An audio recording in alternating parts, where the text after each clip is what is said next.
کہتے واللہ، اللہ کی قسم کھا کہتے واللہ جو مل جائے میرے گل کا پسینہ، مانگے نہ کبھی عطر نہ پھر چاہے دلہن پھول۔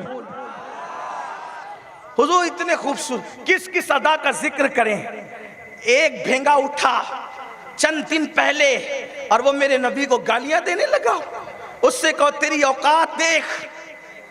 لوگ کہتے ہیں گستاخ رسول کیوں پیدا ہوتے ہیں، دیکھا کبھی کوئی خبیث اٹھتا ہے وہ منہ کھول کر کے گالیاں بکتا ہے حضور کو، کبھی کوئی خاکے بنانے کی کوشش کرتا ہے، کبھی کوئی گھر کی چار دیواری میں بیٹھ کے میرے نبی کی توہین کرتا ہے۔ کسی نے مجھ سے پوچھا یہ گستاخ کیوں پیدا ہوتے ہیں، میں نے کہا جب جب زنا ہوتا رہے گا تب تک گستاخ پیدا ہوتے ہیں۔ دیکھو کافر ہونا الگ بات ہے، گستاخ ہونا الگ بات ہے۔ ہر کافر گستاخ رسول نہیں ہوتا، ہر کافر گستاخ رسول نہیں ہوتا، لیکن ہر گستاخ کافر ہوتا ہے۔ تو جب مائیں خطا کرتی ہے، بلکہ اپنے ذوق کے مطابق کہوں، جس کی ماں نیک نہیں ہوتی اور جس کا باپ ایک نہیں ہوتا وہ میرے نبی کو گالیاں دیتا ہے۔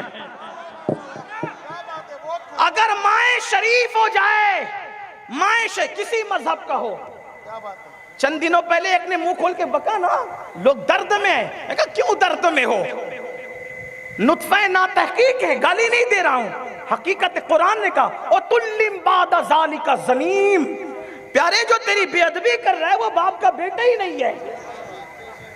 تو اگر کافر بھی ہوگا لیکن ہوگا باپ کا بیٹا تو حضور کی بے ادبی نہیں کر سکتا۔ بے شمار کافر ہے، بے شمار کافر ہے، لیکن کوئی حضور کی توہین نہیں کرتا۔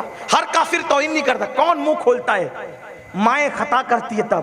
اب پتا چلا یہ جو کمروں میں بیٹھ کر گالیاں دیتے نا میرے نبی کو، یہ نبی کو گالیاں نہیں دیتے، یہ بتاتے ہیں کہ شجرہ کیا ہے، یہ بتاتے ہیں اولاد کس کی ہے، ورنہ نبی کی توہین کوئی ایسے تھوڑی کرتا ہے۔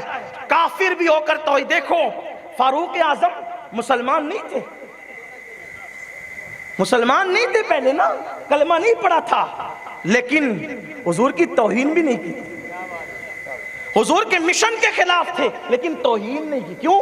اس لیے کہ نسب صحیح ہو توہین نہیں ہوتی، نسب سچا ہو توہین نہیں ہوتی۔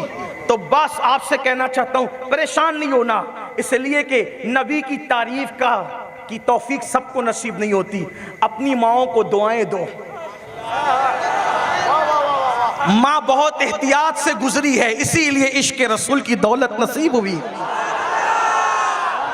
اپنی ماؤں کو دعائیں دو، بڑی احتیاط سے گزری ہے، بڑی پاک دامنی سے گزری ہے، اسی لیے نبی سے وفا نصیب ہوئی ہے، ورنہ ہر کوئی نبی سے وفا نہیں کر سکتا۔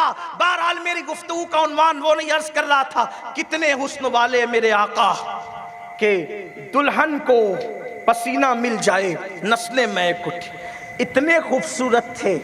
مولا کائنات کہتے ہیں اگر دیوار کے سامنے کھڑے ہو جاتے، دیوار کے سامنے، تو دیوار حضور کے چہرے میں نظر آتی تھی۔